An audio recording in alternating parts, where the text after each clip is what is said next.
Hi guys, welcome back to my channel और मैं हूं निधि। दोस्तों, आज हम बात करने वाले हैं एक प्रेगनेंसी टॉपिक पे। मैंने अभी तक जितने भी प्रेगनेंसी रिलेटेड वीडियोस डाले हैं, मेरे पास एक कॉमन क्वेश्चन हमेशा आता है कि मैंने किस तरीके से पोस्ट प्रेगनेंसी मतलब क्या कुछ खाया, डाइट वगैरह क्या ली, किस तरीके से वेट लॉस कर लिया। ये क्वेश्चन मतलब बहुत बार पूछा जा चुका है। एंड मुझे लगता है कि जो भी लोग प्रेग्नेंट होते हैं, जब उनके दिमाग में तभी से ये चीज़ आ जाती है कि वेट गेन करेंगे, फिर उसको कैसे लूज़ करेंगे, प्रॉपर बैक टू शेप कैसे होंगे, वो सब चीज़ें कंसर्न एक कहीं ना कहीं बैक ऑफ द माइंड चलता रहता है, चाहे हम कितने भी कूल बन जाएं। लेकिन एक चीज़ ये दिमाग में आती है, कम ज़्यादा अलग अलग हो सकता है। सो मेरे भी दिमाग में ये आया था कि वेट गेन तो करना है, लेकिन जब वेट लूज़ करना होगा तो कैसे करेंगे। और मेरे जैसा व्यक्ति जो कि बहुत ज़्यादा फिटनेस फ्रीक नहीं है कि एनीवेज मैं कर ही लूँगी, खाना छोड़ दूंगी या एक्सरसाइज में बहुत ज़्यादा लग जाऊंगी, उस तरीके का मेरी पर्सनालिटी नहीं है। मैं बेसिक्स कर सकती हूँ बट बहुत ज़्यादा मैं डेडिकेटेड नहीं हो सकती हूँ फिटनेस में। सो मेरे लिए भी ये कंसर्न था, but at the same time मेरे को बहुत ज़्यादा भी मैं इस पर थॉट नहीं देती थी। मुझे लगता था ठीक है, तब देखी जाएगी, हो जाएगा, जैसे भी नहीं भी होगा तो चलेगा वाला एटीट्यूड है मेरा। लेकिन अब जब इतने सारे क्वेश्चंस आते हैं तो मुझे लगता है कि इस पे भी मैं लोगों से एक अपना थॉट है जो वो रख सकूं। और मैंने क्या क्या खाया, क्या क्या पिया, लोग पूछते हैं। किसी ने पूछा था, अभी रिसेंटली मैंने ब्रेस्ट फीडिंग वाला एक वीडियो डाला था, तब मेरे पास एक क्वेश्चन आया था कि क्या मैंने जीरा वाटर पिया था या फिर क्या किया था, किस तरीके से मेरा ब्रेस्ट मिल्क जो है वो प्रॉपर सप्लाई मेनटेन रही। बहुत सारे इस तरीके से क्वेश्चन आते हैं कि बेसिकली मैं आज के वीडियो में आप लोगों के साथ शेयर करने वाली हूँ कि क्या कुछ आप अपनी केयर, पोस्टपार्टम केयर जो बोलते हैं ना, वो आप कैसे कर सकते हो अपनी। और वो भी तब जब आपकी फैमिली में बहुत सारे लोग नहीं है, मेरे जैसे आप भी न्यूक्लियर फैमिली में रहते हैं तब। तो मैंने जो भी किया वो एक प्रैक्टिकल मैं आपको बताऊंगी। हो सकता है कुछ लोगों को लगे कि ये गलत है, हो सकता है कुछ लोगों को मेरी चीज़ जो है वो कनेक्टेड फील करे उससे। सो ये हो सकता है, बट मेरा जो भी एक्सपीरियंस रहा प्रैक्टिकली मैं जितना कर पाई वो सब चीज़ें आप लोगों के साथ में शेयर करूँगी। So yes, without much ado, let's get into the video. So guys, जब भी हम बेबी डिलीवर करते हैं तो उसके बाद आप ये समझ लीजिए आपका एक नया जन्म होता है। तो जिस तरीके से बच्चा दुनिया में आया है ना, उसके लिए सब कुछ नया नया है, उसे कुछ नहीं पता है कि ऐसा भी होता है वैसा। वो जब भी हमें कुछ भी करते हुए देखता है, वो मन में यही सोचता होगा कि अच्छा ऐसा भी होता है क्या, ऐसे हंसना होता है, ऐसे रोना होता है, ये सब चीज़ें मतलब नई चीज़ें वो एक्सप्लोर करता है। इन द सेम वे जब हम पेरेंट बनते हैं, चाहे वो हस्बैंड हो चाहे वो वाइफ हो, दोनों के लिए ही एक नया फेज़ ऑफ लाइफ होता है जो उसने कभी एक्सपीरियंस नहीं किया, जो उसने कभी फील नहीं किया। चीज़ें कभी भी जब आपकी शादी होती है तब भी आप एक नए फेज़ में आते हो, बट वो उतना इनडिफरेंट नहीं होता है, उतना ज़्यादा अननोन नहीं होता आपके लिए। ये चीज़ें जो है ना, जो ये माँ वाली फीलिंग है, ये मैं अपने एक्सपीरियंस से आपको बता सकती हूँ कि जब आप माँ बनते हो या आप पापा बनते हो ना, तब आपके अंदर वो एक चीज़ आती है कि अच्छा ऐसा होता है। वो फीलिंग आप तभी कर सकते हो, मैं चाहे आपको कितना भी समझाऊँ, मैं कितना भी बताऊँ, आप नहीं कर सकते हो अभी कनेक्ट। सो जब भी आप एक नए फेज़ में एंटर करते हो ना, तो सब चीज़ें बहुत नई होती है। और साथ में क्या होता है ना कि आप जैसे एक छोटा बच्चा ना, उसका दिमाग ब्लैंक होता है, बट आपका दिमाग ब्लैंक नहीं होता है। आपके दिमाग में ऑलरेडी आपने बहुत कुछ लाइफ में एक्सपीरियंस किया होता है। सो आपको एडजस्ट होने में बहुत टाइम लगता है, आप चीज़ें इतने इजीली एक्सेप्ट नहीं कर पाते हो, बहुत जल्दी परेशान हो जाते हो, फ्रस्ट्रेट हो जाते हो। सो उस टाइम पे सबसे पहला काम यही होता है कि जैसे तैसे जो भी करके आप ये जो नया चेंज आपकी लाइफ में आया है, इसमें आप एडजस्ट हो जाओ, इसको आप एक्सेप्ट कर लो। उसके लिए आपको अपना पॉजिटिव एटीट्यूड रखना पड़ेगा। आपके साथ वालों को भी आपकी मदद करनी पड़ेगी, आपके जो भी फैमिली मेम्बर्स, फ्रेंड्स, हस्बैंड जो भी हैं, उन सबको आपकी हेल्प करनी पड़ेगी। तो सबसे पहला टास्क यही होता है।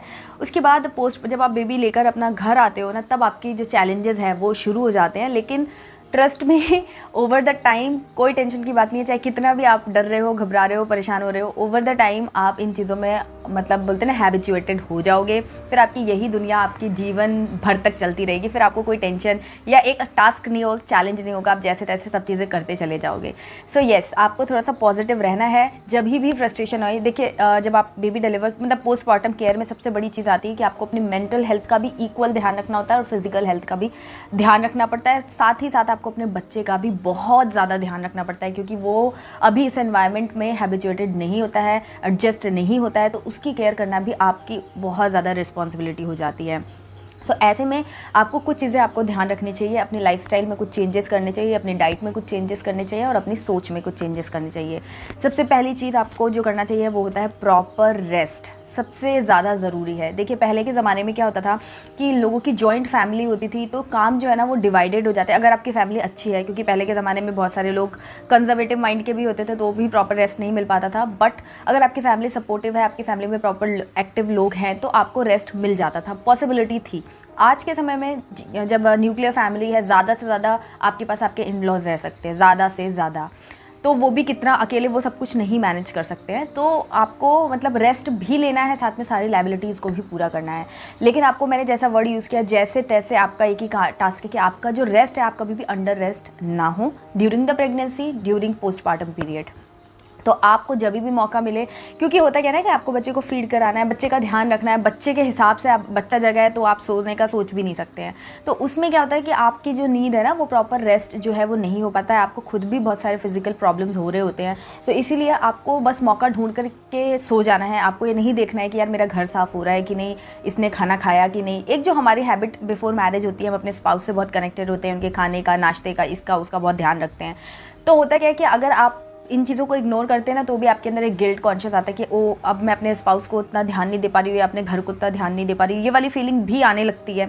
तो आप रेस्ट नहीं कर पा, मतलब एक डिलेमा में होते हो कि मैं रेस्ट करूँ या काम करूँ। सो आप रेस्ट करो। आपका एक टारगेट है इंपॉर्टेंट कि आप अपने जो भी बेसिक्स है आप उनको कर लीजिए काम को, और उसके बाद जैसे ही मौका मिले, स्पेशली जब आपका बच्चा सो रहा हो तो आप लेटे रहिए। ये कहना बहुत ईजी है, सब लोग कहते हैं कि जब बच्चा सो रहा है ना तो सो जाओ, लेकिन फैक्ट ये है कि जब बच्चा सो रहा होता है ना तब हमको नींद नहीं आती है, और हमें ऐसा लगता है कि यार ये वो पल है जब मैं थोड़ा सा रिलैक्स कर सकती हूँ, जो मेरा मन है मैं कर सकती हूँ। ये वाली फीलिंग, लाइक आपको मोबाइल चलाने का मन करता है, सोशल नेटवर्किंग करने का मन करता है, या कुछ आपको टीवी देखना, बहुत सारी चीज़ें हैं जो आपका मन करता है फ्री होके कि यार सब कुछ छोड़ो, अब मुझे ये अपने लिए करना है। तो ये भी आपको तभी फील होता है ना जब आपका बच्चा सो रहा होता है। ये फैक्ट है, आपको नींद नहीं आती है, जैसे ही वो जग जाता है ना आपको बहुत नींद आने लगती है। सो आप उस पर काम कीजिए, जैसे भी आप मतलब अपने लिए, अपने एंटरटेनमेंट के लिए भी टाइम निकालिए, क्योंकि उससे आपका माइंड रिलैक्स होता है। साथ में आप सोने की कोशिश कीजिए। जब आप ये मत सोचिए कि सुबह है, शाम है, रात है, थोड़ा सा सब चीज़ों को छोड़ दीजिए कि ठीक है लोग एडजस्ट करेंगे। अल्टीमेटली लोग एडजस्ट कर भी लेते हैं। सो आप सबसे पहली चीज़ है कि आप अपने रेस्ट का प्रॉपर ध्यान रखिए। अननेसेसरी वर्कलोड को नहीं अभी फॉलो कीजिए। बहुत ज़्यादा थकाने वाला काम अवॉइड कीजिए कि क्लीनिंग में लग गए, बस बेसिक्स अपना कर लीजिए और अपने आप को एक्टिव ज़रूर रखिए। उसके बाद नेक्स्ट चीज़ आती है कि आपको ना थोड़ा सा अपना जो वर्कलोड है उसको डिवाइड करने की हैबिट लानी चाहिए। हमेशा वो आपको काम आएगी आगे चल करके, क्योंकि आप सब कुछ खुद ही करने का सोचेंगे। आप ऐसा सोचेंगे, जैसे मैं अपना ही बताऊं कि मुझे ऐसा लगता था कि नहीं यार रोटी तो मैं ही बनाऊंगी, आटा तो मैं ही लगाऊंगी, खाना तो मैं ही बनाऊंगी। ये वाला जो एटीट्यूड था ना कि मतलब हस्बैंड कैसे कर सकते हैं, ये वाला एक एटीट्यूड होता है कि वो कैसे कर पाएंगे, वो कर नहीं पाएंगे, या फिर वो करेंगे तो गंदा कर देंगे। ये वाला एटीट्यूड जो होता है ना, इस टाइप एक एग्जाम्पल मैंने बताया आपको। इस तरीके से बहुत सारी चीज़ें होती है जो हम लोग को लगता है कि यार ये काम हम ही सिर्फ अच्छे से कर सकते हैं, दूसरा नहीं कर पाएगा। सो आप उस हैबिट को छोड़ करके आप अपनी प्रॉब्लम अपने घर वालों से, अपने स्पाउस से, आपके जो भी लोग हैं जिनसे आप कह सकते हैं उनको बताइए। हो सके तो एक्स्ट्रा हेल्प आप हायर कर लीजिए, या जैसे भी आप अपना वर्कलोड जो है वो डिवाइड कर दीजिए, ताकि आपको खुद भी गिल्ट भी ना हो और आपका काम भी अच्छे से चलता रहे, होता रहे, और आपको प्रॉपर टाइम मिले रेस्ट के लिए। तो अपनी बात कहना सीखिए। अपने हस्बैंड को भी थोड़ा बोलिए कि वो आपके साथ में थोड़ा सा खाना बनवा दे, या जो क्लीनिंग का काम है, आपने मॉपिंग कर दी तो वो पोछा वगैरह कर दे, झाड़ू कर दे, जो भी है। बच्चों का डायपर वगैरह है कि मेरे हस्बैंड डायपर नहीं चेंज करेंगे, नहीं, आप थोड़ा सा उनको भी, अगर आप रेस्ट कर रही हैं तो आप उनको बोल दीजिए करने के लिए। ब्रेस्ट फीडिंग के टाइम पर आप ब्रेस्ट मिल्क जो है, अगर आपको सोना है तो आप उसको एक्सप्रेस करके ब्रेस्ट पंप की हेल्प से आप निकाल करके रख दीजिए अपने हस्बैंड को, या और किसी को भी घर में बता दीजिए कि भाई जब बच्चा जगेगा तो आप ये मिल्क उसको दे दीजिएगा। तो इस तरीके से आप चीज़ें ढूंढिए कि आप किस तरीके से अपना वर्कलोड जो है वो डिवाइड कर सकते हैं। कोई आपको हेल्प नहीं करना चाहता तो आप उनको कन्विंस कीजिए कि भाई मेरी हेल्प कीजिए, आप, मुझे हेल्प की ज़रूरत है। सो आपको इस तरीके से फ्रेंड्स एंड फैमिली की हेल्प मिलेगी, तो आपको आपका मेंटल एंड फिजिकल वर्कलोड जो है ना वो काफ़ी हद तक डिवाइड होगा, और आपका जो एक्सपीरियंस है वो आपको एडजस्ट होने में जो टाइम है वो आपका कम होगा। आप बहुत ही जल्दी से चीज़ों में एडजस्ट हो जाएंगे। उसके अलावा मैंने एक पोस्टपार्टम डिप्रेशन से आप कैसे डील कर सकते हैं, प्रेगनेंसी में होने वाले डिप्रेशन से आप कैसे डील कर सकते हैं, उस पर भी एक वीडियो बनाई है, वो आप ज़रूर से चेकआउट कीजिए। अपने हस्बैंड के साथ में भी शेयर कीजिए कि वो बहुत ही यूज़फुल वीडियो है। तो उसको फॉलो करके आप अपना जो डिप्रेशन होता है या जो मूड ऑफ्स होते हैं, मूड स्विंग्स होते हैं, उन सब चीज़ों से भी डील कर सकते हैं, और वो भी बहुत ज़रूरी है। नेक्स्ट चीज़ आती है कि डाइट आपको किस तरीके से लेनी चाहिए, ये सबसे बड़ा क्वेश्चन है। तो जब मैं अगर अपनी बात करूं तो जब मैं आरव को लेकर आई थी, मतलब मेरे बेबी के होने से पहले तक मुझे अजवाइन बिल्कुल पसंद नहीं था। इवन आज भी मुझे अजवाइन बहुत ज़्यादा पसंद नहीं है, लेकिन तब तो मुझे बिल्कुल ही पसंद नहीं था। लेकिन फिर भी क्योंकि अजवाइन का पानी पीना चाहिए, जब आप बेबी डिलीवर करते हो तो आपका जो यूट्रस होता है उसमें बहुत ज़्यादा गंदगी होती है जिसको आपको क्लीन करना बहुत ज़रूरी होता है, तो वो उसी से आपकी रिकवरी भी होती है। तो उसमें अजवाइन जो है एक बहुत ही अच्छा इंग्रेडिएंट है। जब आपके डाइजेशन की बात आती है तो बहुत सालों से सभी लोग लेते हैं, सब लोग खाते हैं, पता ही है। तो अजवाइन का पानी जो है वो बहुत ज़्यादा हेल्प करता है आपकी यूट्रस को क्लीन करने में, आपकी रिकवरी को फास्ट करने में। साथ में आपका डाइजेस्टिव सिस्टम जो है, उस वक्त जब सर्जरी के बाद आपका डाइजेस्टिव सिस्टम जो है वो बहुत ही ज़्यादा सेंसिटिव हो जाता है और आपसे ज़्यादा आपका बच्चे का जो डाइजेस्टिव सिस्टम है वो सेंसिटिव होता है। तो अगर आपको किसी तरीके की कोई प्रॉब्लम होती है तो वो सीधा आपके बच्चे को ट्रांसफ़र होती है ब्रेस्ट फीडिंग के थ्रू। सो इसीलिए अजवाइन का पानी आप जितना हो सके आप बॉईल करके उसको रख दीजिए और टाइम टू टाइम पीते रहिए।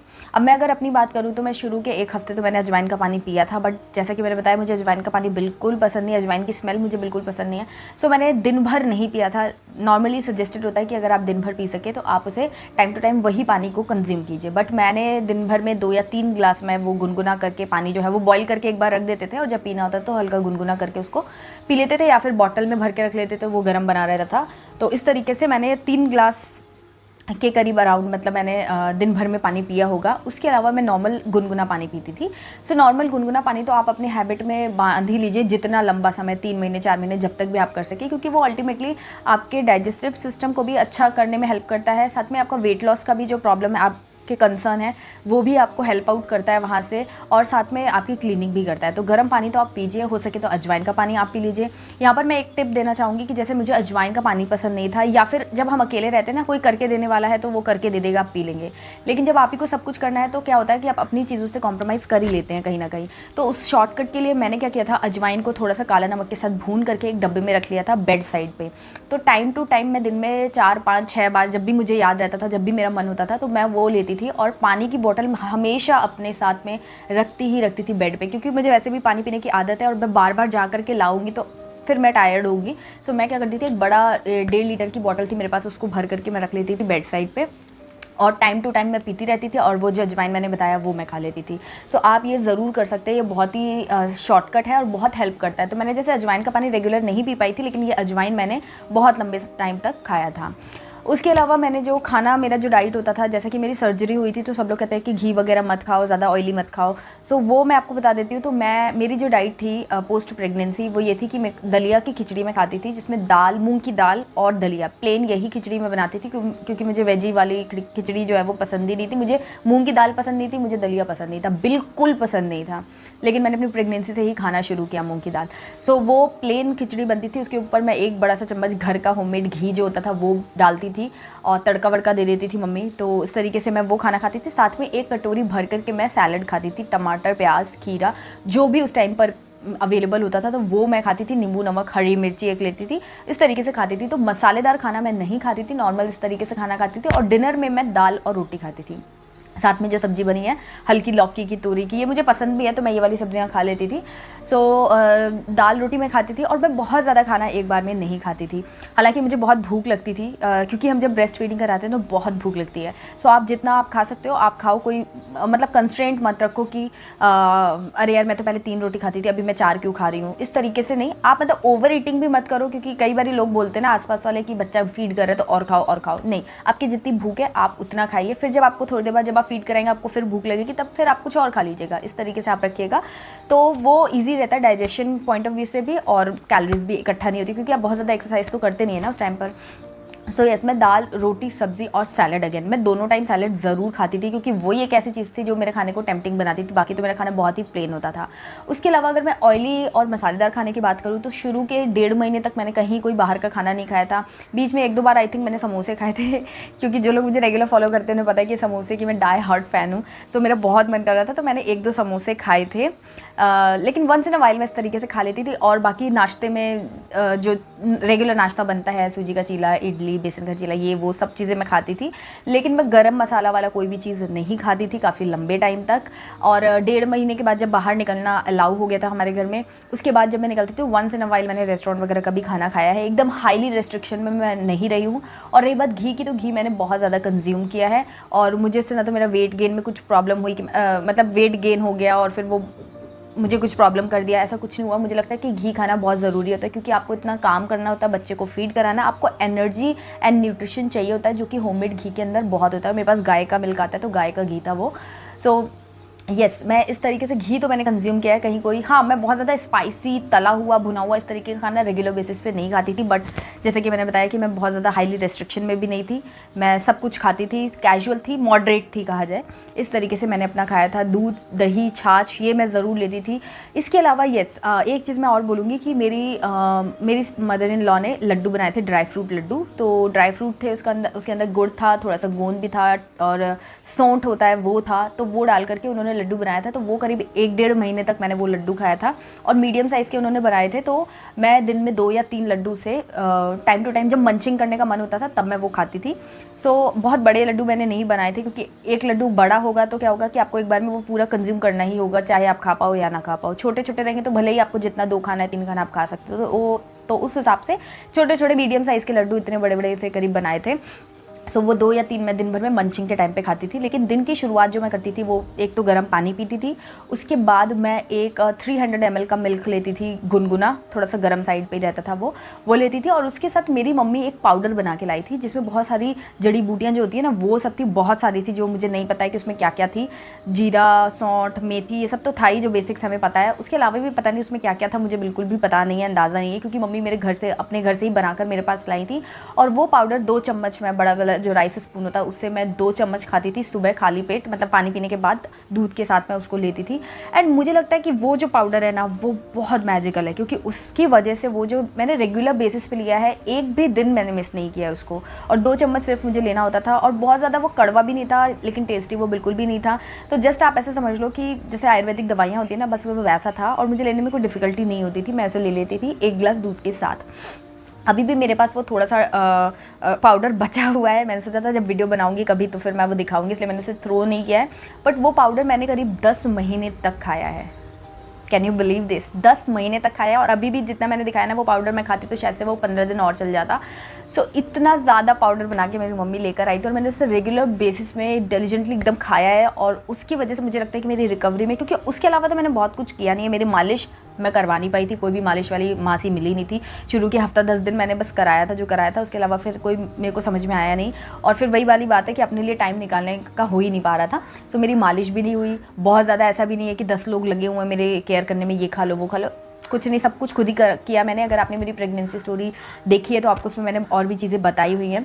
सो यस, इसी तरीके से मैंने सेल्फ अपनी केयर की, और मुझे लगता है कि वो जो पाउडर था वो बहुत ही अमेजिंग था। उसकी वजह से मेरा रिकवरी भी फास्ट हुई, प्लस मेरा जो मिल्क प्रोडक्शन है वो काफ़ी अच्छा था। तो आरव को कभी भी मतलब ऐसा नहीं हुआ कि मैं उसको, मेरी मिल्क सप्लाई कम है या कुछ है, प्रॉपर उसको मिल्क मिलता रहा और एक न्यूट्रिशन भी उसको मिलता रहा। मैंने ऐसा फील किया, क्योंकि 1 साल तक उसको ऐसा कुछ बीमारी नहीं हुई थी, और प्रॉपर उसकी जो ग्रोथ स्केल जो था वो बहुत ही अच्छे से मेंटेन था। तो मुझे लगा कि वो बहुत ही सही था। और मेरी मम्मी ने मुझे एक्चुअली पहले बताया भी था कि ये पाउडर तुम खाना ज़रूर, क्योंकि अगेन उसके अंदर वो स्मेल और वो सब चीज़ें मुझे पसंद तो नहीं आएंगी, लेकिन मेरी मम्मी ने बताया था कि ये खाना बहुत ज़रूरी है, ये बहुत मैजिकल है, तुम एक बार इसको रेगुलर बेसिस पे खाना तो तुम्हारे लिए, तुम्हारी हेल्थ के लिए अच्छा रहेगा। सब वो मुझे समझा करके गई थी, तो फिर मैंने वो खाया था। सो येस, ओवरऑल अगर मैं आपको बोलूँ, अपने खाने पे आप थोड़ा सा कंट्रोल रखिए, हेल्दी डाइट लीजिए, न्यूट्रिशियस फूड खाइए, और दलिया तो आप मतलब ज़रूर से इंक्लूड कर, दलिया और दूध, ये 2 चीज़ें तो आपको पसंद हो या नहीं हो, आप आंख बंद करके खाइए ही खाइए।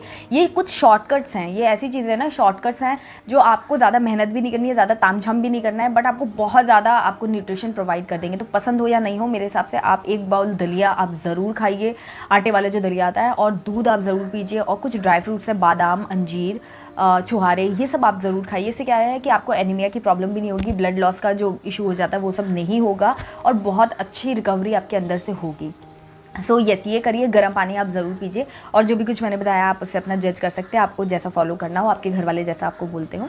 उसके बाद एक्सरसाइज की बात आती है, तो यहाँ पर मैं एक चीज़ आप लोगों से सबसे ही बोलना चाहूँगी कि आप जब बेबी डिलीवर करते हैं या जब आप प्रेग्नेंट कंसीव करते हैं, तब से आप अपने दिमाग से वेट लॉस, प्रॉपर शेप, ये सारी जो चीज़ें हैं ना, ये मेरे हिसाब से आप भूलने की पूरी कोशिश करिए, क्योंकि इससे कोई फ़ायदा नहीं है। इससे सिर्फ आपको स्ट्रेस आता है, आप वेट बढ़ना जो है वो बंद नहीं कर सकते हैं, खाना पीने में कटौती कर नहीं सकते हैं। बैलेंस डाइट ज़रूर आप लीजिए, डबल के चक्कर में आप 2 गुना 3, क्योंकि होता है क्या ना कि आपने अगर 2 दिन 3 दिन एक्सटेंड करके अपने लिमिट्स को, 3 की बजाय आपको 3 की भूखे आपने 4 रोटी खाना शुरू कर दिया, क्योंकि सब लोग कह रहे हैं कि बच्चे का भी खाना है, तो आपने क्या किया कि आप 4-5 दिन तो आपने एफर्ट डाल के खाया, फिर आपके पेट का साइज़ जो है वो वैसा हो जाता है, फिर आपको एफर्ट नहीं डालने पड़ते, फिर आप 5 रोटी के लिए एफर्ट डाल सकते हो, ऐसा हो जाता है।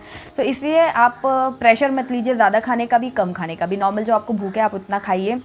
प्लस जैसे कि मैंने बताया, मंचिंग के लिए आप कुछ हेल्दी स्नैक्स रखिए। ये सब चीज़ों पे आप काम कीजिए, क्योंकि अल्टीमेटली आप एक्सरसाइज नहीं कर सकते हैं एटलीस्ट फॉर 6 मंथ्स। जब तक 6 महीने ना हो जाए तब तक आप इन सब चीज़ों पे बिल्कुल मत ध्यान दीजिए, क्योंकि 6 महीने तक आपका बच्चा जो है वो एक्सक्लूसिवली ब्रेस्ट फीड पे होता है, तो आपके अंदर किसी तरीके की कोई कमी नहीं होनी चाहिए। एक चीज़ और भी मैं यहाँ पे बता दूँ, आपको सिर्फ अपने बच्चे के लिए बिल्कुल भी नहीं सोचना है कि मेरा बच्चा है उसको बस ये मिल जाए वो मिल जाए, उसको तो एनीवेज मिलेगा ही। मैंने इस पर स्टडी की हुई है और मैंने ये पढ़ा है कि आपके बच्चे को कभी किसी चीज़ की कमी नहीं होती है। अगर आपकी बॉडी में वो चीज़ है तो वो आपके बच्चे पे वो कमी नहीं होगी। फॉर एग्जांपल कैल्शियम की मैं बात करूँ, अगर आपकी बॉडी में प्रॉपर कैल्शियम है तो आपके बच्चे को वो कमी नहीं होगी। होता है ना कि अरे बच्चे को कमी ना हो जाए इसलिए ये खा लो वो खा लो, बच्चे को कभी कमी नहीं होती। अगर आपके अंदर 100 नंबर ऑफ़ कैल्शियम्स है, एग्जांपल बता रही हूँ, 100 नंबर ऑफ़ कैल्शियम्स हैं, बच्चे को अगर 100 नंबर कैल्शियम चाहिए तो सारे 100 नंबर ऑफ़ कैल्शियम्स जो हैं वो सारे बेबी को चले जाएंगे, आपके पास बचेगा लड्डू। सो आपको अपना ध्यान रखना है, आपको अपने लिए खाना है। बच्चे को कभी कमी नहीं होती है, बच्चा आपके अंदर जो भी स्टोरेज होता है ना वो सब कुछ ले लेता है। और अगर आपके पास कुछ बचता है तो ठीक है, नहीं बचता है तो बच्चे को जितनी ज़रूरत होती है वो आपकी बॉडी में से अपनी ज़रूरत के हिसाब से ले लेता है। तो आपको अपने लिए इतना खाना है कि बच्चा जब ले ले तो आपके पास कोई चीज़ की कमी ना हो। अदरवाइज़ लेट एज में जाके आपको जॉइंट पेन, बैक पेन, ये पेन वो पेन सब चीज़ें हो सकती है। इसलिए कॉन्सेंट्रेट कीजिए अपनी, आप लॉन्ग टर्म में सोचिए। वेट लॉस तो यार कभी भी हो जाएगा अगर आप करना चाहेंगे, और नहीं भी होगा तो अगर आपकी बॉडी में ना आप एक्टिव है, आप अपना काम कर पा रहे हैं, वो आज के समय में बहुत ज़रूरी है। Weight loss proper shape is not that much necessary according to me कि आप उसके लिए बहुत ज़्यादा स्ट्रेस लें। एंड येस, उसके बाद मैंने जैसे अपना वेट लॉस पे जो काम करना शुरू किया था वो था 1 ईयर, जब मेरे बच्चे का बर्थडे हो गया था। उस पर भी मैंने एक वीडियो बनाया है, मैं लिंक दे दूँगी डिस्क्रिप्शन बॉक्स में, आप चेक कर सकते हैं। तो मैंने ग्रेजुअली धीरे धीरे करके अपना वेट लॉस जो है वो कर लिया है। अब मैं अपने प्रॉपर वेट में हूँ जो मेरा शुरू में था। पोस्ट प्री प्रेगनेंसी मेरा जो वेट था मैं उसी में हूँ। शेप भी मेरा काफ़ी हद तक वापस आ चुका है, लेकिन मैंने इसके लिए बहुत ज़्यादा मेहनत नहीं की है। ग्रेजुअली धीरे धीरे कुछ लाइफस्टाइल चेंजेस मैंने किए, थोड़ी वॉक किए। तो आप भी क्या करिए ना, जब आपका पोस्टपार्टम पीरियड चल रहा होता है, जब आप एक्सरसाइज नहीं कर सकते तो आप दिन भर जितना हो सके आप थोड़ा वॉक कीजिए, थोड़े इस तरीके की माइल्ड एक्सरसाइज कीजिए। ध्यान रखिए कि बहुत ज़्यादा एक्सरसाइज आपकी रिकवरी में बाधा डाल सकता है और आपके स्टिचेस वगैरह हैं तो उस पर भी स्ट्रेस दे सकता है। इसलिए 6 मंथ तक आप जस्ट एंजॉय कीजिए अपने मदरहुड को, उसमें और कुछ भी आप चीज़ें इन्वॉल्व मत कीजिए। उसके बाद धीरे धीरे आप कुछ एक्सरसाइजेज़ अपनी लाइफ में इंक्लूड कर सकते हैं, और डाइटिंग वाइटिंग के चक्कर में मत पड़िए। और बस यही सब है, मैंने इसी तरीके से अपना किया था। आपको वीडियोस के लिंक नीचे डिस्क्रिप्शन बॉक्स में दे दूँगी। आई होप कि ये वीडियो आप लोगों के लिए अच्छा लगा होगा, आप लोगों को पसंद आया होगा। अगर और भी कोई क्वेरी है, और भी कोई टॉपिक है जिस पर आप वीडियो देखना चाहते हैं तो ज़रूर मुझे कमेंट सेक्शन में बताइए। ये वीडियो आपको कैसा लगा मुझे वो भी बताइए, और इस वीडियो को एक लाइक ज़रूर कीजिएगा अगर पसंद आए तो। मेरे चैनल को सब्सक्राइब करके बेल आइकन प्रेस कर दीजिएगा। तो चलिए मिलती हूँ आपसे एक नई वीडियो में, तब तक के लिए bye bye and take care.